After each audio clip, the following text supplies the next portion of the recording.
Hello, everyone. Welcome to the March Q&A for a Patreon exclusive, just for our favorite, most loyal, and most dedicated fans. And we can jump straight into it. And we're going to start in Unter's favorite place, in a tier list.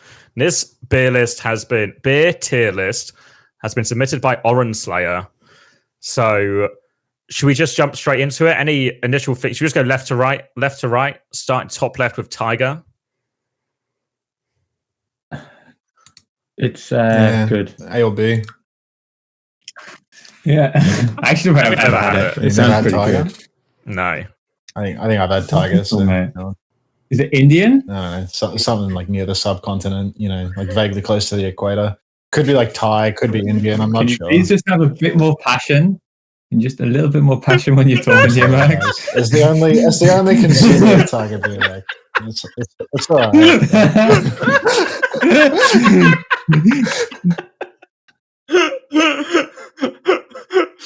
Sorry, Max, there's only 20 more options for us to go through.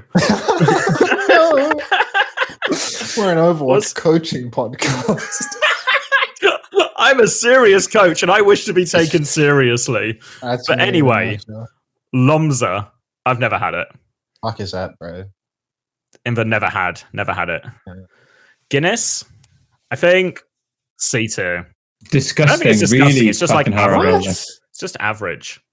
I think you should put it in S. S? I actually think it's the worst. It would be the worst to drink out of anything on here. Okay, so you're just a dark beer hater then, That's just like... Yeah. I mean, you can't just put it in fucking F tier because you don't like dark beer, That's nonsense. Like, I don't mind... Presumably that's what the tier list is, I don't mind a Guinness every now and then. But, it's okay. I wouldn't drink it all night, but I'd have it one or two. I'd open with one and then realize why I don't drink Guinness very often and then move on. So I think that's a sort But you wanted to put it in S? Because it's iconic, It's got all like the... iconic, okay. It's got the Guinness wanker. Whenever you buy a Guinness, if you come back to the table and you've bought the drinks and you've bought yourself a Guinness, always going to get a comment. Always going to get a comment, and people are going to think about you slightly differently, probably positively. True. I don't know what this next one is, though. What even is that, mate? Beamish? You ever had a pint of Beamish? Piss off. All right, Budweiser. I actually think this is up near the top.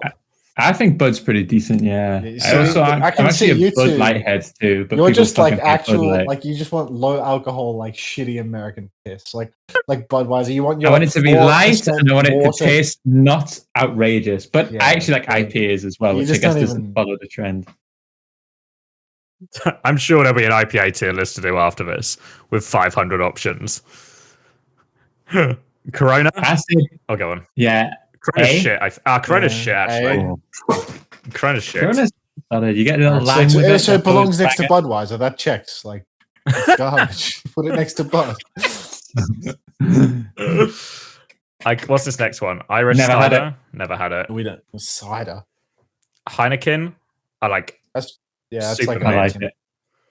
I prefer it to Bud. Yeah, I'd prefer it to Bud. I think Bud is just smurfing in A right now. But I mean, it doesn't belong there. Yeah, this looks good. This is reasonable. That's better. Smithwick Red Ale has to be disgusting. That's got to be. Never had it, but put it in D instead of never had it because it sounds bad. Sounds like you have to work a shift down the mines before you're allowed to order this. I don't like amber ales, man. Sahi. I only ever seen this in like Indian places. A or S. Yeah, I think it's quite nice. I've only had it a couple of times. I've only ever had it with Indian food, places. In a Japanese? Oh, wait, what am I thinking of then? Maybe you're thinking of Tiger. Maybe I'm thinking I swear, isn't there another one? Asahi is really nice. Really, really good. S tier, I think you can give it no problem. It's very trendy these days too. A lot of advertising for it. Not that matters. X, C. Kind of shit. Rockshaw, never had it. Never had. Never had these next two either. Literally no idea what this is. Yeah, Rebel Red. Yeah, piss off. I think it is Japanese. I think the Indian place I normally go to just sells it, so that's my association with it being an Indian beer. Okay.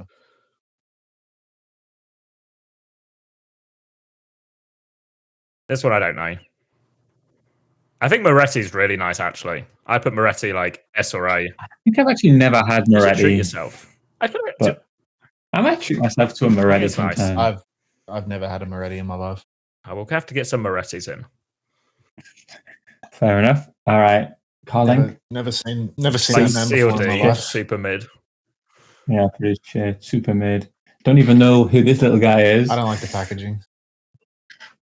No, you just give me the good vibe. San Miguel, C. Never seen Just that name average. before in my life. I don't know what Chieftain, Chieftain. D. Rockshall apple cider. Never had it. F. Sounds disgusting. It's a cider. It's an F. Carlsberg. Super Carlsberg. mid. It's like the same tier as like Carling and stuff. It's just like Yeah, average. I agree. I think C. Yeah. Do the Brits just have really bad beer or something? I don't know. Like, how is Bud above these things that you Well, it's not bad. I think Yeah, Bud like, takes that's what I nice mean. in a Like, lot of it these. must be like above a Carling rock and bottom. Carlsberg. Yeah, it's low Bud's standard. okay. This one's a cider as well. Bin it. Put it in the fucking can.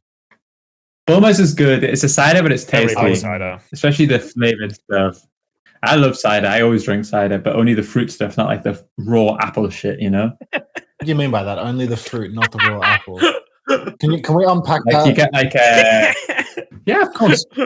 Apple cider isn't really like a fruit cider. It's like just fucking disgusting. thing But an like apple if you is? get like strawberries, I know what you're saying, but you understand that you're wrong. Like this is like an EXO situation where you're reading the rules like so literally that you can't like see the forest for the trees. You know, Okay, so you are ex Is that an oblivioni apple in this forest by situation. non-apple fruit is that what you're trying to say here? Like fruits that aren't apples? Yeah, like it's just like this. Whereas if you get like a strawberry or like a dark fruit, then that's clearly fruit because it's all Dark tasty fruit, and sweet. like- Mate, if you ever come to England, I'll treat you to a dark fruit. And I swear to God, knock your socks off. You'll be like, the Brits, they know what they're doing with their cider. That's just what I think. though. That's just my opinion. Estrella. It's like a Spanish beer, right? Yeah. Probably like a C, maybe B. Copperberg, also cider. A, S, actually. Copperberg Oh, is so fucking fucking S. tasty. Guys, Like, it's Don't it's enjoy like it. it's very sugary, but like the actual taste combined with the alcohol percentage is just unbelievable. You're getting like a 4% beer that just tastes like fucking like like fucking orange juice or strawberry juice. It's so fucking good. an apple juice. Not an apple juice. I love apple juice, but cider does not taste like apple juice. Let's be real here. I think for me, I put Copperberg right up there, but I go with the flow. It's also a beer tier list, so it feels difficult to put like a fruit cider at the top of the beer tier list. Maybe that's where we are. All right, Lomza, don't know it. Bin.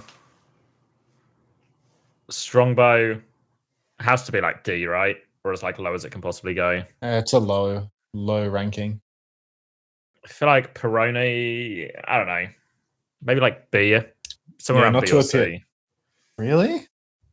It's just like okay, I would put Peroni at the same level as Heineken, and it's like I don't think that any of these are distinctively better than one another. It's like I don't look at an Asahi and think, "Damn, I just need that Asahi over this Peroni in my hand." I feel like Yeah, I agree. I feel like this tier is just total wank. Like S, A, even B could probably all be merged into one category. It's like binary, really, beer, isn't it? It's either it's good or it's shit. You'll either drink it or you won't. And you know what? I mean, I'm drinking it, so like let's just call it a day on the tier list. Cheers to that. All right. Presumably, the 7 patrons that we have all switched off the video at this stage for our enthusiasm for the beer tier list. So now let's get Give into them the juicy timestamps. stuff. Like I don't know why we did this first rather than last. Like we're really alienating even our most loyal fans with this crap. I just want everyone to know that exactly. We talked a little bit before the broadcast started, and everyone was fine, chirpy, engaged in conversation. But as soon as the beer tier list gets booted up, there's just a We should drop. just talk about EXO. Should we do a special where we get the EXO people on and argue with them for the clout? Well, right now, Halfway through our Patreon Q&A, there's just a special debate with Ex Oblivion. I mean, I'm just coming up with new ideas. I have to while we're argue in with our- Vision live in like 7 hours, dude. Like I don't know if I've got that in me. Nice, dude. We could do an Uncoachable Vision live intervention too. We could Hit really him with a left, there's right. content here Fucking for it. Yes, top 4. top 4 with no Overwatch League players. Like, do you think, now that I've finished top 4 in EU, do you think I will ever show clips of my team finishing top 4 as an example of good gameplay? You think that's ever going to happen for the rest of my life? Your team finishing 20th in a tournament with 20 teams in it? I mean, that could also be a fucking excellent example. The only one that could be better is if I showed examples of a Korean team losing every team fighting sim like this. Yeah, Luke Minnow theory of pulling up a clip of someone losing. And being like, This this is the how I way to want us to play. play. Yes. Anyway, next question. All right. Okay, maybe this is actually kind of relevant. Oren Slate asks, have you ever scrimmed against a player and just think, how the fuck did they get this job? Yeah. But it was like with a player and it was Yaki.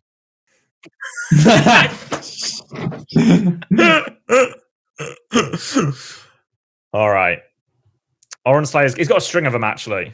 So this one is for everyone. Do you prefer 5v5 or 6v6? Wait, what about the player question? Didn't we kind of gloss over? Yaki for me as well.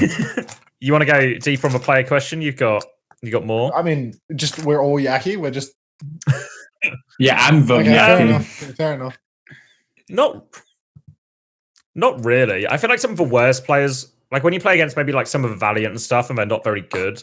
Also aware, you see Lyra in the server, and you think. I'm also, but the thing is, like, but I'm also aware, like, the Valiant situation is just fucked, right? Like, they've just literally gone to Paintbrush and gone, "Do you know 5 guys who could play in Overwatch League?" And he's gone, "Yeah, I know 5 guys. Great, get them in." So if it turns out they're not that good at Overwatch, it's not like a surprise, you know. I don't know if there's been anyone on a top team, like maybe someone like Tayo or something. There's a bit of like, how is this guy on the San Francisco Shock right now? There's like an element of that, you know. Fair enough. Even if he's now the biggest deal in Overwatch, and I'm surely going to have to rescind this for our Japanese approval numbers to go up. Have you seen all of the Oppenheimer drama with the Japanese and their war crimes? Do you want to touch on that, or should we save that for the podcast? Let's save that for when we have a bigger platform. Understood. Let's move on.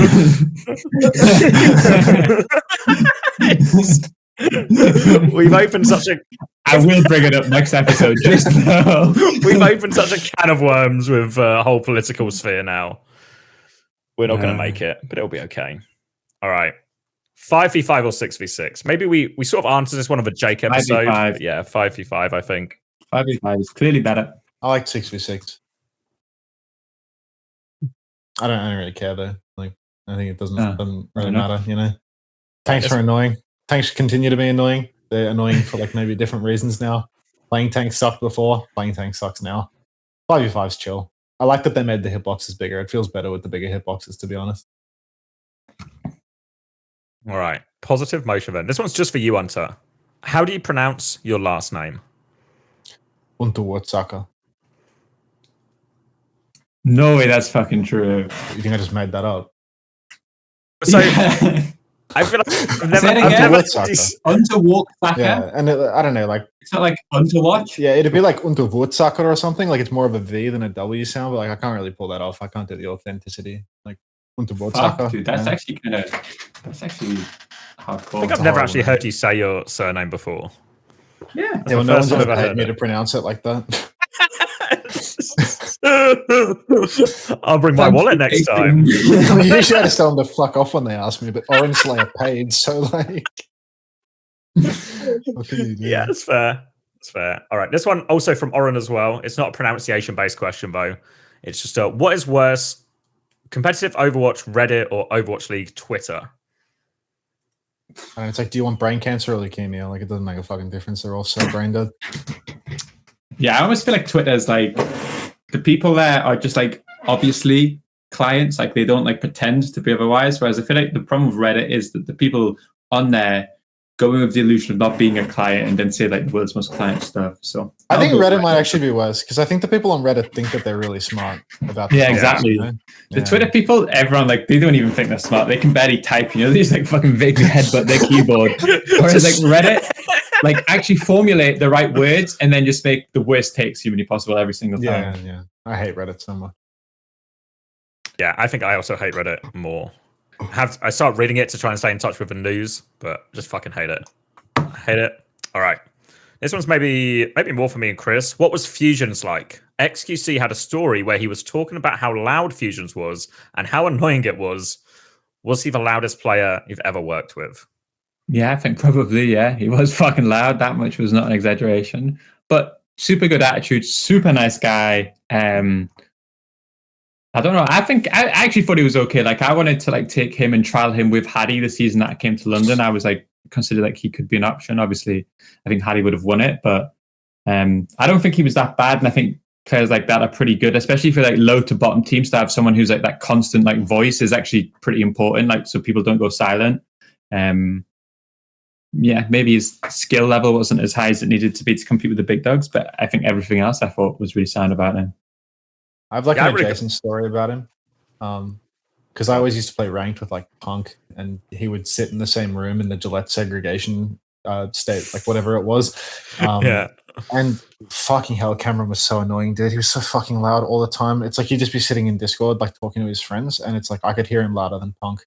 And they were just like, you can't do anything about it. Like, we can't fix this. We can't make him be quiet. He just won't do it. Like, whether he's in game or just talking to his friends, like, he's so loud that everyone in every Discord server in like a fucking 500-meter radius can hear the guy yapping. He's so loud. Unbearable. Nice guy, though. Quite funny. Yeah, he's good cunt. Good cunt. He's a nice guy. I think we did have the same problem in 2019 World Cup as well, where some of the players were annoyed that he was just like talking constantly. But I always got on with Fusions. Thought his heart was in the right place. If maybe his mouse cursor wasn't always in the right place. He was playing Ryan. It didn't matter where his cursor was. All right. Okay. This one also from Oren. Actually, one man banding us. It says, Unter, from what you say about Lastro, it didn't seem like he was the most positive teammate. What are your thoughts when you found out that he would be joining Glads? Like massive disappointment, but not for the reason that you think. Like, just we wanted like so many different flex supports, and none of them were Lastro. You know, like we really didn't want Lastro. Like, we had so much money to pick up a good flex support, and we tried so hard to pick up Shu. Like, we offered Shu so much fucking money to try and get him to join the team, because we knew if we didn't get Shu, nobody would be better. You know, like anyone that wasn't Shu would be a downgrade. So it was like we threw the fucking bag at Shu, and Shu says no. And then we tried to get like Izayaki or something, you know, like just some other dude that like he wouldn't have even been that great. Like, in hindsight, to be honest, I think Lastro would probably wind up being better than Izayaki in a lot of ways. I don't know if we tried to get Twilight, but it was like Lastro was just like our third or fourth, maybe even our fifth option. Like, we just went through so many different people before Lastro. So I was terribly disappointed when we came to the conclusion that like literally everyone else had turned us down or said yes to us and then changed their mind, as was the case with someone like Izayaki. And that we had to go with him. On the topic of him being a bad teammate versus being a good teammate, on LA Valiant, he was an absolute fucking terrorist. Like throwing matches. Like he threw a match with Rain. He refused to play in a meta. Like, he just outright refused to play and just benched himself for like 2 weeks. He in the playoffs, even when we were doing pretty well, he again refused to play if we played the hog comp. Like, I wanted to go for the hog comp direction. He wanted to go for the Somber Reaper direction. And he said, if we go the hog comp direction, I just want to play the game. So we couldn't play the hog comp because Lastro didn't want to play. So I had a really negative opinion of him off that. But I also knew that KDG like basically crushed the guy's ego to the point that he wanted to kill himself. So I knew that he would be a pretty reasonable teammate if he joined the team, because everyone had said that he turned out to be a pretty decent guy by the end. Although I do think he had kind of not the same issues, but, you know, on Gladiators, he still struggled in the same way, where it was like, you know, if you put him under a lot of stress or whatever, he wouldn't put in a whole lot of effort. And then he'd be like, oh, I'm trying or whatever. But like, you'd see that guy at his peak, and you'd see that guy when he's playing badly. And it was like Liar versus Funny Astro, you know? I'm not talking about Night Market. I was going to say, I have no idea which side is which there. Not where I'm going with that. Okay. It's Chorong versus Liar, you know? Chorong. Got it. Never done anything wrong in his life. Still Night Market? Yeah, it could be Night Market, potentially. Okay, that's fine. So yeah, like, I was terribly disappointed to have Lastro just because we wanted someone else for our hundreds of thousands of dollars, but instead we got the main support from Houston Outlaws. It can I think happen. that happens a lot, right? When it's like, especially in Overwatch League, and I guess it happened in this as well. And it's just like these domino situations, right? Whereas if one key player says yes to the transfer, then 5 other transfers go through as well, or something. So Yeah, it all pretty much. hinges on like the one star player to say yes or something, or to say no, and then that And Lastra shapes. didn't even have Lastra didn't even have a choice in that instance. Like he was just our last option, and we needed to like get someone on the roster before we had no option whatsoever. Because like the next best option after Lastra was like it felt like it was non-existent basically. Like all of the flex supports were signed to Korean teams. Yeah. Yeah, even like Twilight and Izzyaki sound a little bit rough, right? But I don't know who would even go below that. Babel. It was like CJ. Yeah, pretty should have got CJ. Pretty good.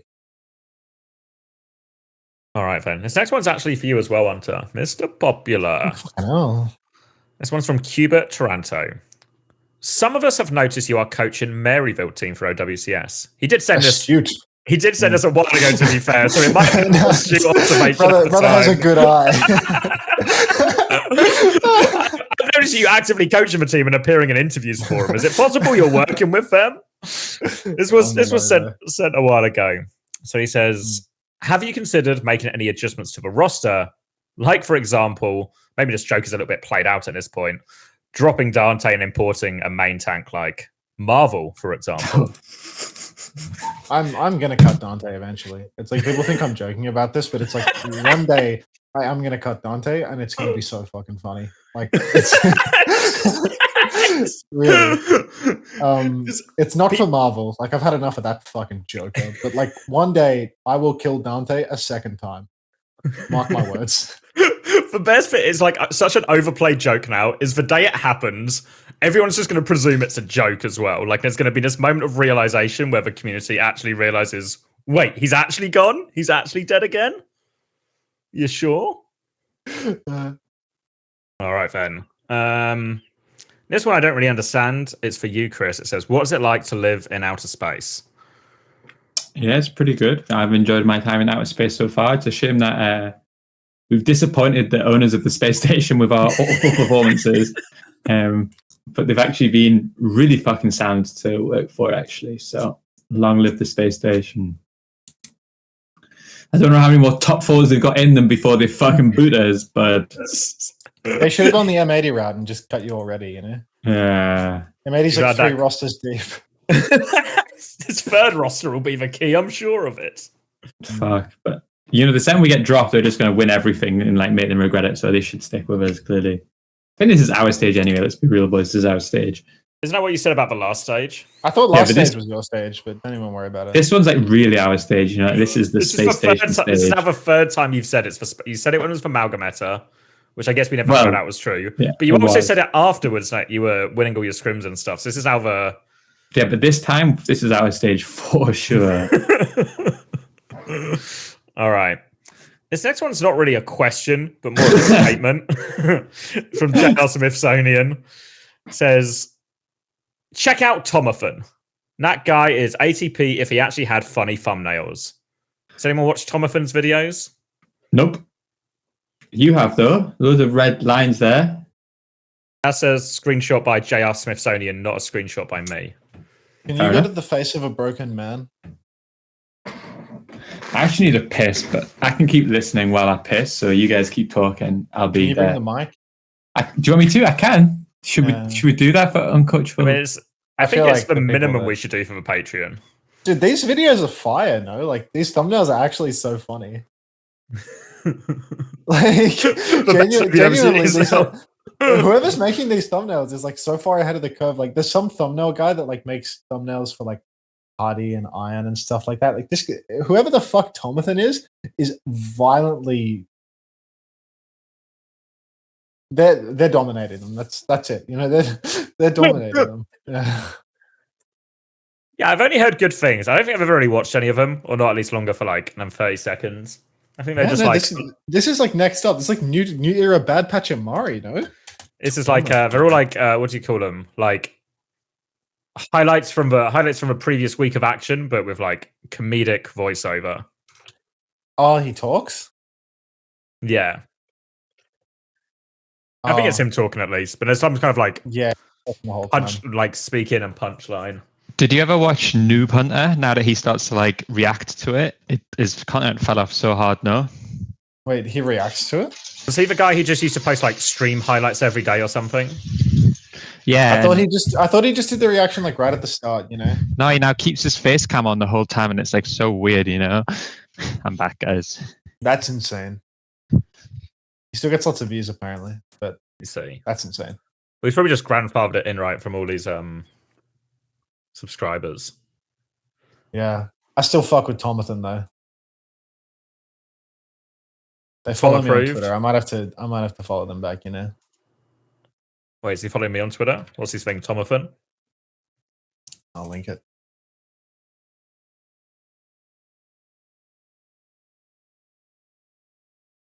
I just want Yeah, some they're funny. Vietnamese. Okay.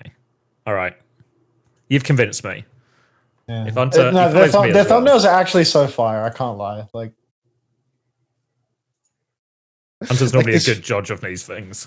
Good judge of these things. the face of a broken man. It's just like some fucking. That's awesome.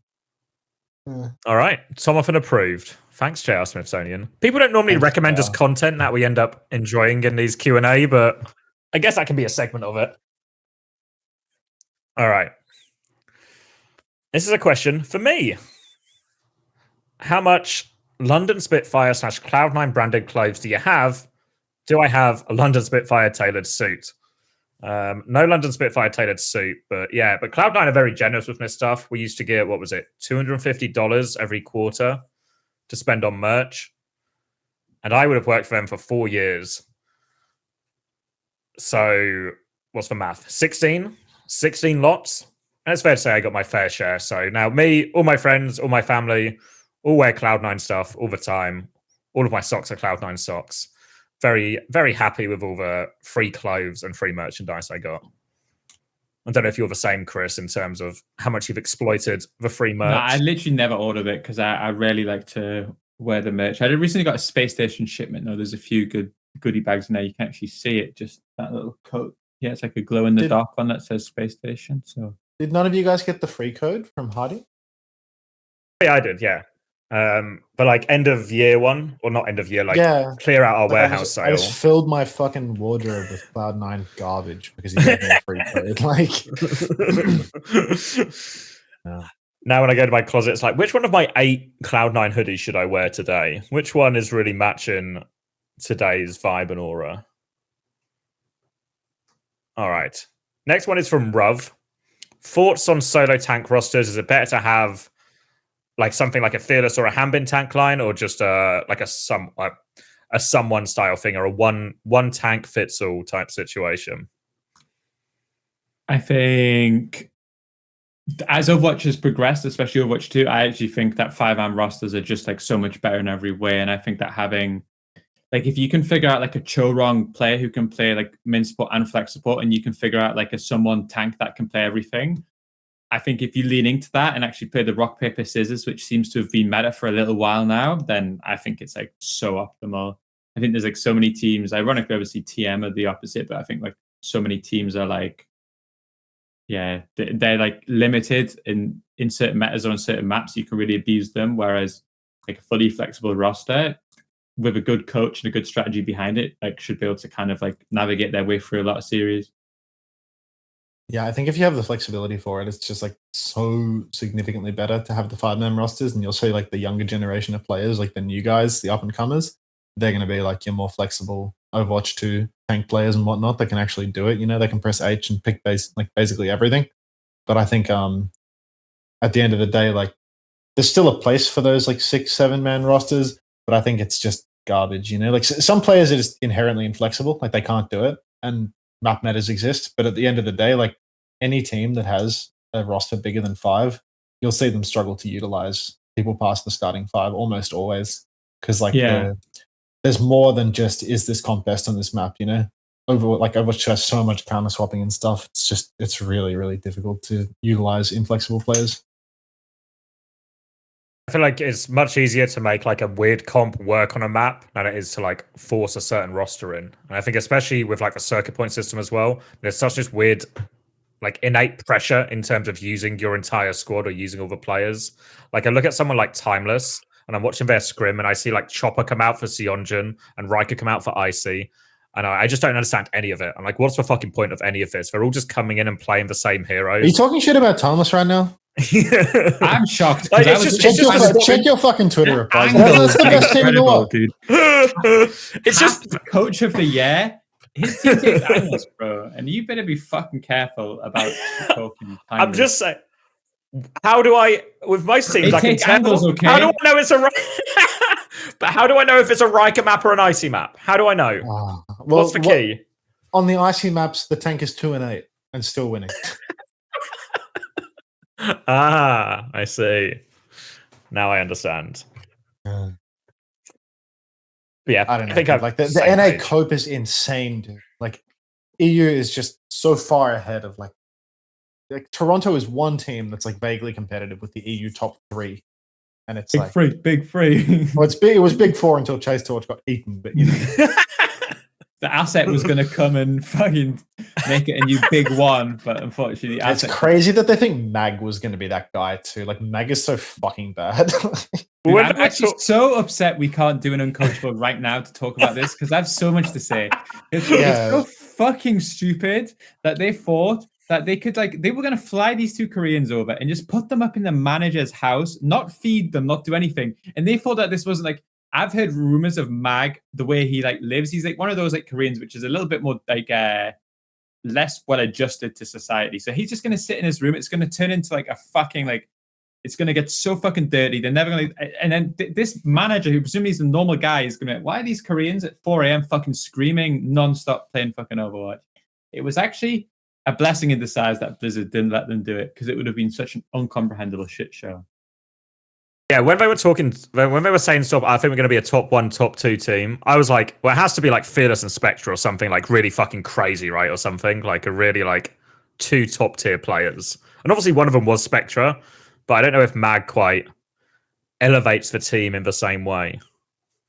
And can we talk as well about all this wording that they did in the statement about how Mag deserves an opportunity to play? Can someone explain this? This guy has on Runaway, failing for 4 years and already had a chance this stage in career, but fucking he deserves a chance. Whoever's next up in Europe now, he doesn't deserve a chance. It's fucking Mag. This guy, he's a good guy. He deserves a chance. Fucking clients. Mag has been given so much fucking money in Overwatch too. He's one of the most overpaid, underperforming players ever.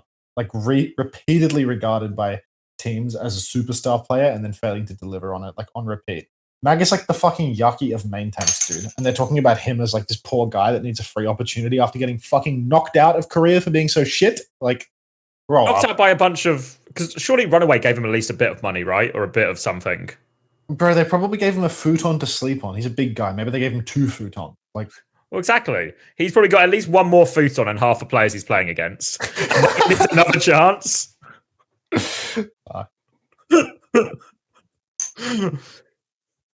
All right. We won't set Chris off because he will literally be here all night. All right. The next one is for Chris, though. How did Spitfire end up getting picked up by SSG? Basically, there was the SSG guy posted on Twitter, and he was like, "Who should we pick up for Overwatch?" And a few people added me, said, "Oh, we should this guy coach the air or whatever they said, you know." So I slid into his DMs, and I basically gave him a PowerPoint, and I said, "Listen, I'm offering you a once in a lifetime opportunity. Sign a roster that was top 6 for the last 2 years in Overwatch League, blah blah blah blah blah blah blah. Upgrade 1 or 2 pieces." I think I actually said there's no way this team doesn't qualify for LAN, which at this moment in time isn't looking like the greatest promise I've ever made. But I'm confident this is our stage, guys. We're going to fucking do it this stage. And it felt like he had the option between that and maybe there was this NA Gumba team, which we was looking at. And there was a few, I guess half of M80.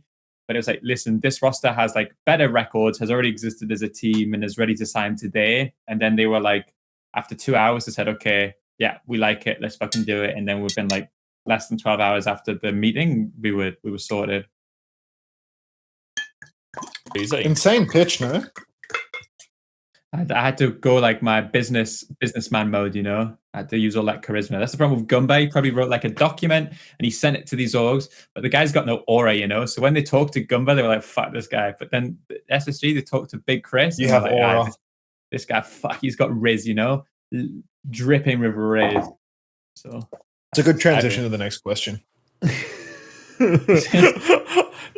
So Oren Slayer asks, on CX's stream, I've talked about how London players taught you and me being you and me, Chris, the Gen Z lingo.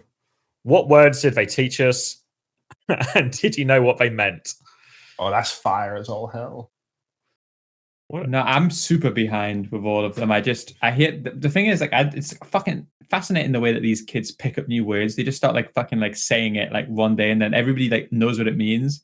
So I like to keep up with the curve, you know. I feel like I've transitioned into like the dad where you say like the cringe stuff, and everybody is like just fucking laughs at how awkward he makes it, you know.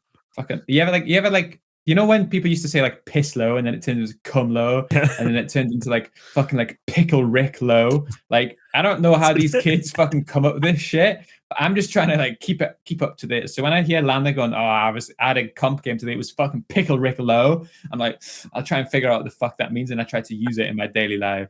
The other day I was out with friends and I had to like do everything possible to not like say like fucking pilled. That's my favorite one. Like, do you want a beer or a cider? Oh, I'm cider pilled. Like I wanted to say pilled for fucking everything, and I realized that, Chris, you're with adults now. Fucking chill out with fucking swallowing all the pills, you know. I'm not so bad now, but I used to be the same with like based or something. I just say things were based. Well, like my fiance asked me what I want for dinner. I'd be like, yeah, this is based. But I feel like it only works. I feel like I've only got the ability to use it ironically. I don't have the ability to use it genuinely without it just becoming a old man talk using young words. Yeah, I have no comment. Hunter's really the youthful member of this broadcast production. I'm losing my freak though, you know, like I'm losing it day by day. I realized there was, what was it? People in my chat were saying gooning, and I realized because I was no longer interacting with the London guys on a daily basis. You didn't know what it meant. I was just have a loop. I was like, I actually need to go live with a bunch of 19 and 20-year-olds so I can keep up to date with this. I needed the connect. All right, this one is also for me. From Cubert Taranto. While Chris and Hunter have continued coaching, you have gone all in on content creation. Do you feel like the return you've gotten so far on Twitch, YouTube, Uncoachable has given you enough of a return to justify the time investment you have put in so far? Be funny if you said no, wouldn't it? The amount of time I've put in so far is not sustainable in terms of just like a work-life balance, I think. Maybe that's obvious from the outside as well. Financially, though, it's done okay. It's done okay. The YouTube's not very good, but the Twitch has really been the saving grace here in terms of like the Twitch actually makes it look like, oh, I can earn okay money. And I guess I'm like #blessed not to be in a situation where I need to be like the main income provider. I can just be like my fiance pays for like all the core stuff and all my money is just like savings for our wedding and luxury stuff and all of this. So I don't need to make crazy money, but so far the first month I would say was actually successful. Whether or not I can like keep that same level, like how sustainable it is like a bigger question. I think the Scrim co-streaming is probably like, that's the big money maker for me. Because it's like the exclusive content. You're a VOD head?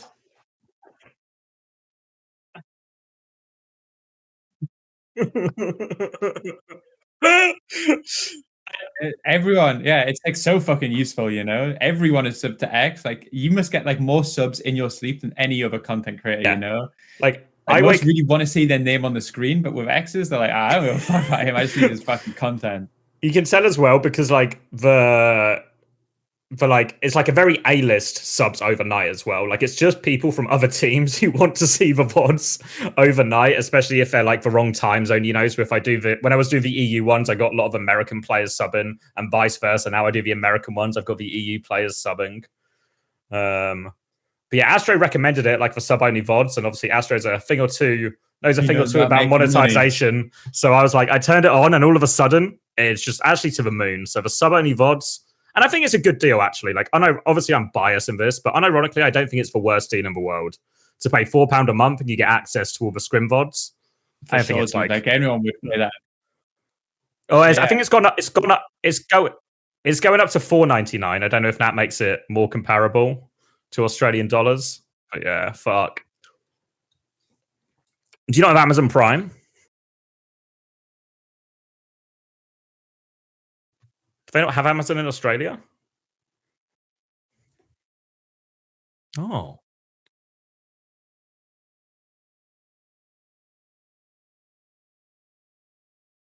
Interesting. I thought Amazon was truly a world conqueror in these situations. Oh, okay. But yeah, overall, it's like this first month is enough. It's just whether I can keep it going. My original plan was this would be like a little bit of money and then I'd get some sort of broadcast opportunity.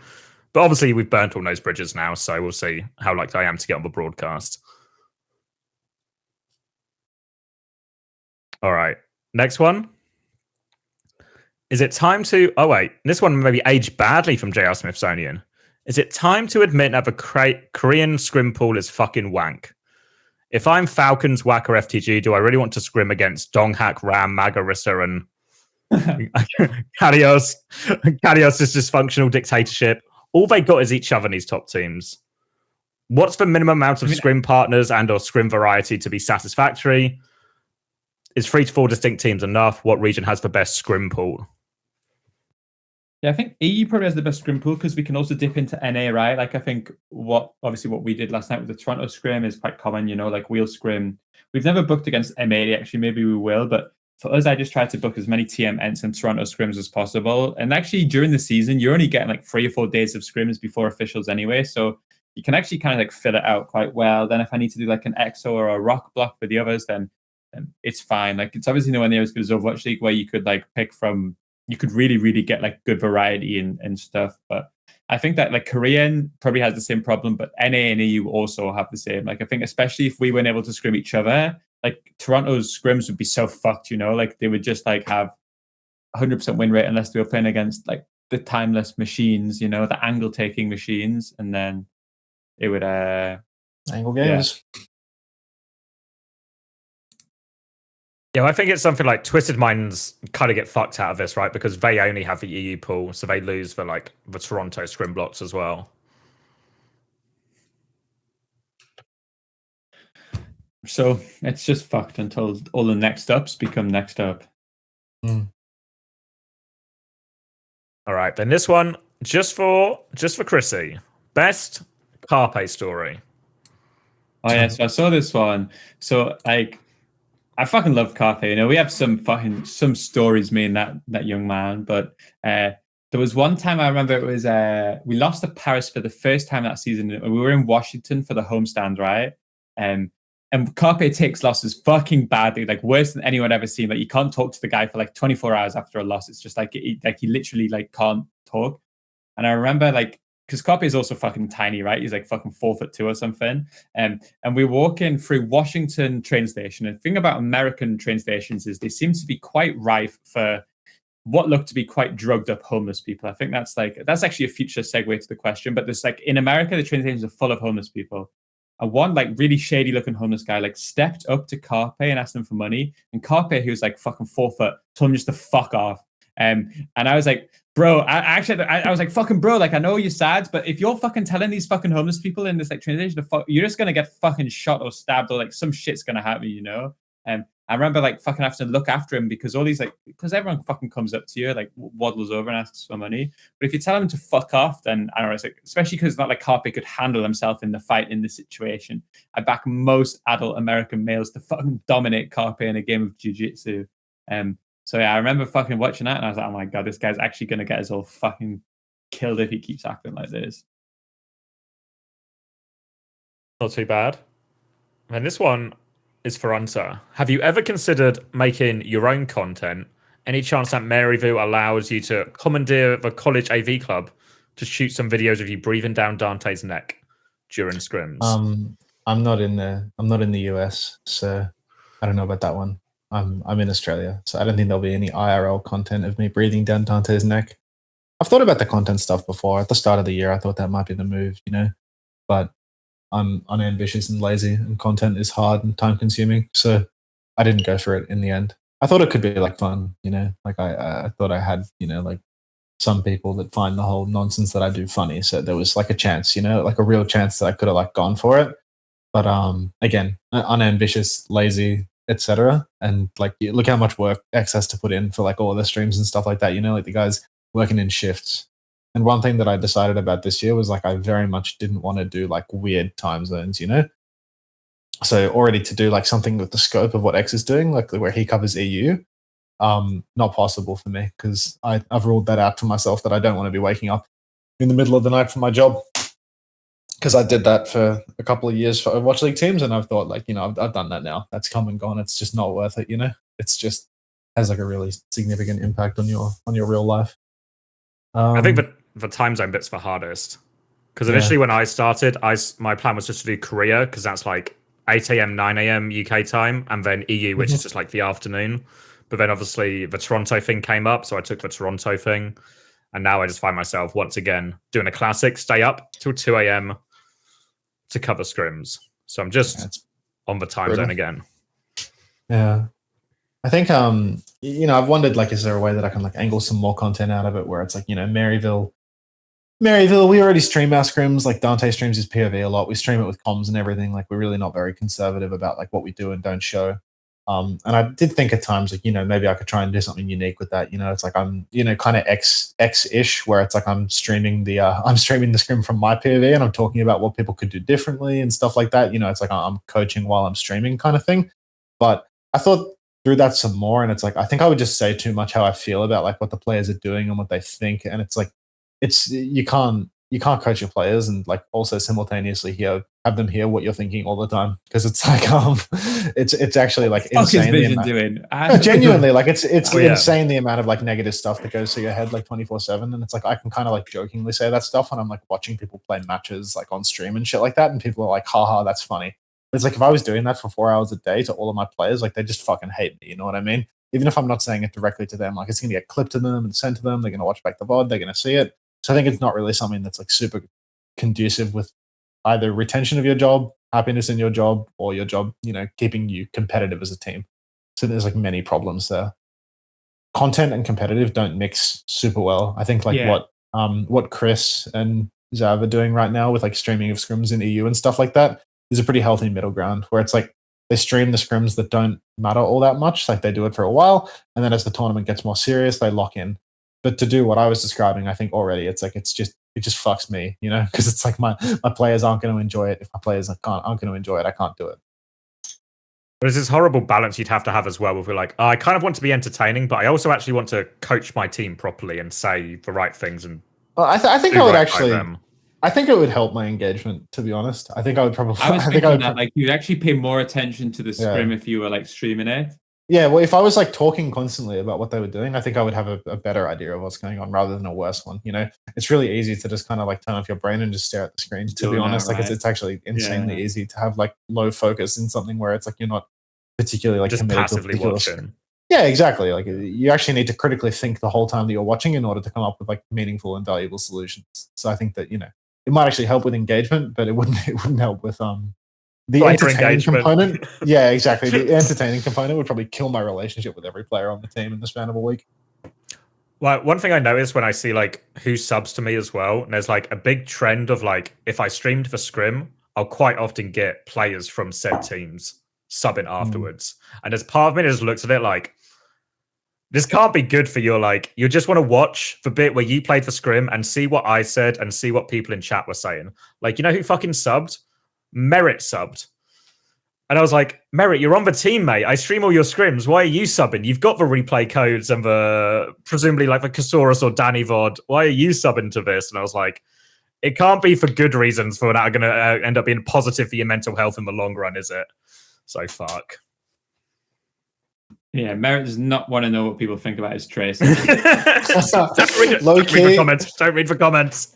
It's like I was watching the fucking the SSG Toronto scrim from yesterday, today, or whatever, and it's like this team is so unserious, bro. Like, I actually don't know what's wrong with Kasaura sometimes. It's like there's no way they're still playing this much Winston Echo. I was thinking the it's same. like are they? When, They're so dumb, bro. Like it's just like Yeah. insane. It's like you know what you're good at and you know what you're bad at. It's like how dumb are you that you think this motherfucker? It's like you've got like a hit scan player that's like so developed and so far in his career, and you just keep putting him on Tracer. And you've got Sugar Free on Echo, which is like just known to be one of his like weaker flex DPS heroes. It's like they're not going to grow this up to the point that it's going to be meaningfully valuable to you in the long term. It's like there is another solution in all of these situations that you can play that would play to their strengths, like that would play to the roster strength. But instead, it's just like, let's do an entire block of just grinding out Echo Tracer for the 15th day in a row. It's like, how fucking dumb can you be? Like, come on. The merit Tracer maps are like so fucking easy compared to like the second Sugar Free goes Tracer. It's just a totally different fucking game. Like you're actually playing against like a much higher level team. And I could understand why they did it at first, like, oh, let's develop merit or something. It was also right? Tracer Echo Doom like meta. When they first started doing this, it was like a hard Tracer Echo Doom thing, right? So it's like probably, yeah. It's more understandable. There was right? always a way to make it work, you know. There was always a way to make it work, especially if you're the best team. But yes, it's true. But I'm looking at it now and I'm thinking, fuck, like at some point, like Merit's Tracer hasn't improved in 2 months, you know. Like if anything, it's getting fucking worse, you know. And it's like, yeah, just fucking bite the bullet, do what every other team's doing, and if you've got a hit scan player, stick them on hit scan. Because like it would be the same. Like when I play against Kai's Tracer, it's the same fucking thing, you know. I feel like Spark's the only like raw hit scan player with like a really fucking good Tracer. Like the rest of them, it's like, yeah, like you can clearly feel that it's a weak link, you know. But it even feels the same when you watch a team like Whack, and I was like, Whack's worst look is when they just have to put Lip on Tracer, and I was like, can they not just do it where they just have like Heesang on Tracer and like Lip on hit scan on half these maps? And Lip's pretty like, good at Tracer, don't you think? Like. I think he's like pretty fucking good. I think he's like good compared. He's like good as far as like hit scans playing Tracer goes. Maybe he's one of the best in that category. But as soon as you start putting him up against like a Stalker or like, is he going to get the same value as Heesang, or he's up against even like Viper or something? I think he's just like, you see the difference between like him and a real Tracer. Yeah, I think Lip was like the best hit scan Tracer in Overwatch 1 for sure, though. But still, though, you'd still rather just not have him on it, right? Like if there's another option, you'd rather have not a skin Tracer. If you've got Heesang, you'd rather he would play Tracer, right?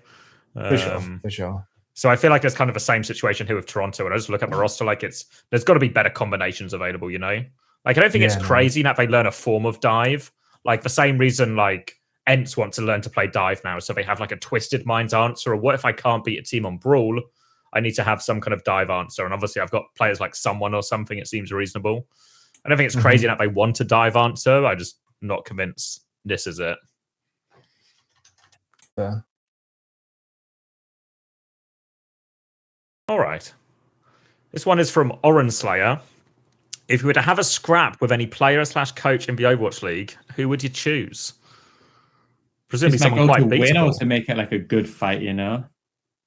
I want to fight Depot. Ooh, that would actually be... Get past the Iron Shoulder. Yeah, that. I want to fight Depot, for sure. You think you win? I want to fight probably not anyone from EXO Management. Some kind of cage match where they just, you and all the EXO Management. 3-on-1 handicap, Hell in a Cell. You just beating Kev over the head repeatedly with the rule book, just like, it's in the fucking book! Kev! Read it down, motherfucker!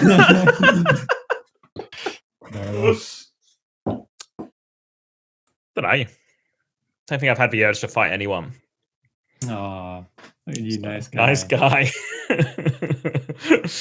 Next thing you know, I'll be donating all my money to charity. Fucking hell. All right. This one from our boy, JR Smithsonian. It's a common consensus that Coach of the Year is Kappa from the viewer's perspective, because they literally don't know very much about the behind the scenes. So you three, as viewers, is it possible to tell when a team is coached well? And what things would you look for to sort of tell you, oh, actually, this team's put some thought into that. They maybe seem well coached or anything like that. What's like the giveaway you could see just from a viewer's perspective? I think when a team looks like Los Angeles Gladiators, you can see that they're not well coached. Like when teams have like really weak alt macro, or they make like really, really stupid comp decisions a lot, those are probably like the two biggest giveaways of like, oh, this team might be just like really poorly led from the top down. Because I think those are like really easy fundamentals to teach players, like that they should always be super engaged with and always be like super capable of doing well come match day. So like if a team has really, really crappy alt macro, like they are perma doing something terribly wrong with their alts, or if they're just on bad comps or making swaps that make no sense a lot, then probably like your only immediate giveaways that they're bad, like badly coached. Because I think like if it gets much further than that, often it's like it's pretty quickly out of the coach's hands in terms of like player skill. You know, like do you think Kevster is good at Tracer because he's being coached well? Like there's so much natural play in Overwatch, like player skill. I think people like overrate the coach impact to some extent when like they look at a player do well and they're like, yeah, coach. But like I think a lot of the time that's like fucking hard kappa. Yeah. I agree as an individual, like 99% of it is players. I think if you're looking at a team, like the thing you said about coach, like comp decisions, like especially in like this era of Overwatch is like super, you can see like who's making like good decisions in terms of like when they're taking like the mirror or if they're playing comps, which is have like no way to win. I feel like that's like a really good giveaway. Yeah, and beyond that, like I think if you really pay attention, if you ever see patterns in a team's play, if you see they use these two ults in the same way every single time, that's normally like a good indication of that there's like some sort of like coaching macro going on there. But even saying that, like I felt for a long time like that Dallas Fuel was extremely well coached. Like their macro was incredibly solid when they won the league, and then it turns out that like Rush wasn't really doing much, if any of that, behind the scenes, and it was like maybe more player led than you'd think. So you can never really truly tell, I think. I think the problem is because all if you see like people making like smart decisions in game or something, all it means is somebody on that team is making smart decisions. That might be a player in game, that might be the coach beforehand has given them these swaps in these situations or whatever. So it is still sometimes hard unless you have like a bit of insight into the internal workings of the team. Like I think that Rush is a good example. But say if you see Twisted Minds do something, it probably seems reasonable that Yubi's going to get most of the credit, like good or bad, right? So I don't know. But I think generally like stuff, if you see like a team like disengaging a lot of ults, teams being patient, I feel like that's normally a good sign that the team's like has a better understanding of the meta at least. A better read on the game and what's going to happen next, and teams that are just sort of like everyone just walks in and they take a fight type thing. I think at the same time though, like again, it's amazing like how much or how little like coach can like provide to a team, because really it is like it could just be anyone. It could really be anyone at like any time.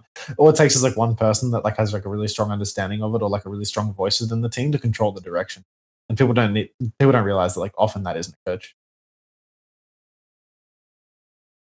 Yeah, I think there's like some of these ideas as well are like, I don't know what you mean. How to say it? Like they're just sort of ideas that you maybe build into a team over a while. Like I think like the idea of a disengage is probably way more common now than it maybe was like 5 years ago, right?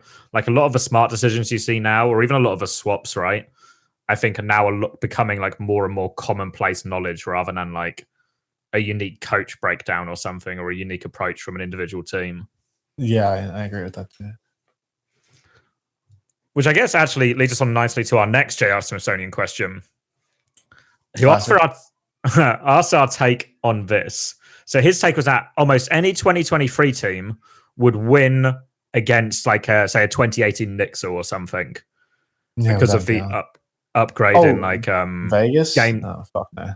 Yeah, I feel like the statement is genuinely super fucking true, but I just wonder if like fucking Vegas, like are they a step too far? Yeah, it's like Rack Attack versus like Rack Attack Onimo versus Jonak. I mean, Rack Attack, Irony, or are we going to go like the earlier version of the roster? Let's go like the original Vegas versus Jonak Onimo. Like how many years would it take for Rack to be ahead? The game has evolved so much. Like every single element of like how teams take angles, how teams use ults, like everything, like even just raw mechanical skill is so much higher than it was. But fuck me, Vegas were bad. They were really bad. What about I don't know, man. Like Jonak was really good too. Especially like you get yourself a Zenner and Ana meta, like you are not winning that as I Vegas. don't know. It's like fucking when people talk about Pele, like I'm sure if Pele played now, he just looked like an average fucking player. Like everyone, like it just wouldn't work. But I don't know. I think. Fuck, I actually don't know how bad. I reckon it'll be fucking close. Can you stream it? Can you stream the scrims? Vegas versus 2016 New York.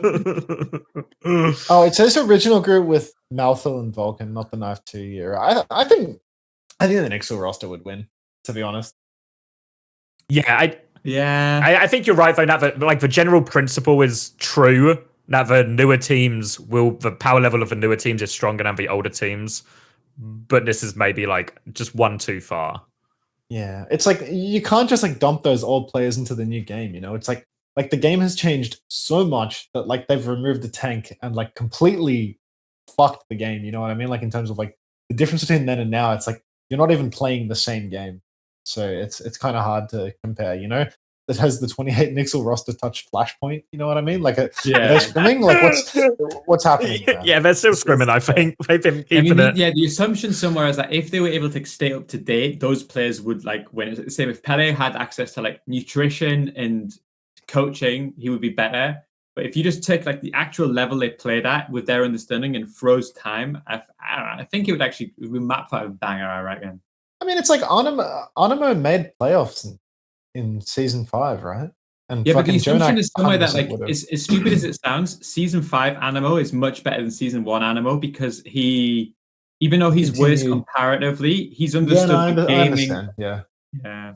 I guess if it's like a snapshot from 2018, the 2018 team probably just loses, right? Like it's too long. Except for Jonak, that guy was actually so far ahead of everyone on his good heroes.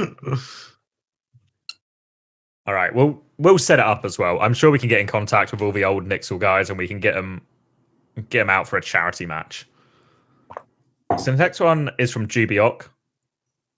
It says, who do you think was the worst player and best, I guess, on each of what was considered the top 4 teams of 2023? So Rain, Florida, Houston, Boston. The best player? And worst. It seems like she's very much more interested in the worst, our version of the worst player than the version of our best player. So just start with... Fuck, who's the worst on Florida? Is it just... Fuck, I wanted to say Merritt across the whole season. Is it? Because I think he was their biggest problem up until playoffs, but he's clearly not the worst. Is it RuPaul? I was thinking maybe RuPaul, just by... Not even like an indictment on RuPaul, just on... Korean. Well, Gimba only tried to sell one player on that roster, on that starting 5. Who was it? Yeah, I mean, RuPaul kind of did it all, but I think that there is like an element of overrating there, where it's like, I think that like, for sure, you know, there's someone that's better than RuPaul, like all of those signature heroes that he has, you know what I mean? It's like, if you've got Bap, like I'm always picking Landon. If you got Anna, I'm always picking Shu or Fielder. If you got Kiri, like, I don't know, there's like 100 people that can play like a decent Kiri. So I do feel like he might not have these insane picks, but he had that like really good versatility that was good for like every meta. So I think it's easier to blame Merit in the sense that it's like Merit was actually a serious problem for half of the year. At no point in the year was RuPaul a serious problem. That's true, yeah. So I think Merit's a bigger problem because hit scan players are all fucking dog shit because they can't press H. True. Okay, then Atlanta Reign. Worst player? Donghack. Easier one. Yeah. Then Houston Outlaws. Does it... Either happy or I was going to say, is it maybe right? happy for a lot of the same reasons? Because they had to do loads of dicking about at the end, right? Where Happy would go Tracer and Pelican would go Sombra because Happy just kept struggling. I mean, even on the Happy Heroes, he's still a step behind all the other big boys too, right? Agreed. Like, I think, doesn't have versatility, or at least like Merit was like, oh, if it's hit scan Merit, it's like, I'm a Merit head. If Houston had just kept fucking Merit, they'd win the league. I think. But unfortunately, Happy was 24 years old, so it can happen. Fuck. All right, then Boston Uprising. Is it just Iziaki? Because it's not. Does he have a DPS? But no, yeah, not Birdring or DK. It's not Birdring. It's not Decay. Lee Jae Gong, was he not actually It's fucking definitely so Lee shit, Jae Gong. He's but fucking You think? terrible. I thought He's Iziaki was awesome. worse. he was really good against us in certain moments, but I think sometimes watching him, I think He's a fucking mega feeder, terrible, dude. Like, it's insane. I think Yeah, I could be Lee Jae I'd go Gong with Z. killed. It's somebody in the back line. Somebody in the back line. All right. Orange Slayer says, "How do I not tilt in Overwatch?" Just tilt. Just fucking embrace it. All right. This next one may be connected. How do I talk to women without them running away from me? It doesn't matter whether they run away from you. Just run faster and chase after them. Just keep talking. Yeah. Like broadly speaking, there's like a reasonable chance that you run faster than them. So just chase after them. You put this as a charisma problem. It's actually a stamina problem you're facing. Yeah. Get yourself to the gym, but not to make yourself look better, to get more fucking pace. Just don't get tilted when she runs away. Just chase. All right. Then Type G says, "Who would you hire as broadcast talent other than yourselves?" Hex. Wait, with or without green screen? I would do a Hex Necro dual cast. I think with both with green It's green like screen for Hex's EU, green screen. no green screen for NA. I would hire Rich Rad. I don't know where I would put him, but I feel You're a like bit of that a guy, rich head. I'm a rich head. You know, like I saw what he was doing in the Overwatch League broadcast, and I thought, like, this is a man who truly has like a larger than life personality. You know, like he's just like genuinely like really entertaining and fun, and like he might be a little goofy, but like fuck it, you know, like roll with it. Like he actually has so much heart. In the day of Rich Rad exposure that I got, I became like a full-time, permanent, committed Rich Head, like potentially forever. So I would say Rich Rad, hands down, or Door because he's good looking, but I think Rich Rad. I would do the two color casters. If you're doing, I think you have to do Custer and Jake as the two color casters. I think that they like the best. Fuck and then you, the play by serious answer. play, I think I do Uber, and then the other one is a toss up between Jaws and Avril. I know people are like quite. I was a Jaws head. I always thought Jaws was really fucking good, but I know a few people like after our episode are a little bit less Jaws pilled than me. So, or like I don't know. I feel like Achilles and Wolf, when I listen to them now on the Korean broadcast, I feel like they've also like they've just lost that dog in them. You know, like they just don't have it. So. I mean, Wolf went to League of Maybe Legends for like Avril. 4 years and then just came back, and it's like it's not the same. You know, the magic's gone. I think Well, they're Achilles is also still, not reasonably together solid. a lot, right? I think Yeah, that's because part of they're the problem. simultaneously casting with some dude that doesn't fucking speak English. Like, You're referring to Hex, right? yes, Yeah, I don't know. I think the only other person I don't think I've ever seen like Rich Rad or Doors. I feel like CB is good for little I've seen of her. I agree. no, I'm a CV. I'm I a think- CV. Yeah, I'm a big, and actually, she's like super passionate for it. Like, she did like so much research for all the calling all years. Like, knew everything, watched all the scrims. Like, So I think like a combination of like some of like the heavy hitters, like the Uber, the Jake, the Custer, and then like a selection of newer people, I think could actually make an interesting broadcast. could go Low hard. key, Uber, Jake, Costa, CV, big four. The big four. Yeah, because CB was actually insane to work with for the Calling All Heroes stuff. Like she hard carried like the one day. Like she was meant to be casting the matches, and Oh yeah, she had to step in, didn't she? she had to like step in and host last minute. Did that like insanely well. It was really easy to work with. Made it like really easy for me. Had like really good understanding of all the players, all the teams. Like you can see that they're really, really passionate about like literally everything to do with it, and they have a good understanding of the game too. So I feel like they basically check every single box. So yeah, CV should definitely get a job at tier 1 now that I think about it. I'm sorry, Rich Rad. I'm sorry. You were so high on Rich, and now you've literally cut him mid. I mean, like low key, we Richie. could have 5 people. Rich could like do the desk or something. Like fuck it. Hiring multiple people in 2024. Fuck. It's not really Overwatch. Uh, We could cut Jaws like that whole like aquarium thing he's got going on. Like, oh, you want to cut him because he has an aquarium? kind of. Like, do you believe in aliens? Like, yeah. Are you telling me CB never asked you if you believed in aliens during the Calling All Heroes broadcast? Oddly enough, that was she never did. on the. never on top of the agenda. It was a bit more Overwatch focused. Yeah. Oh. Odd. All right. This next one seems pretty targeted at me. It says, why did CX get coach gapped?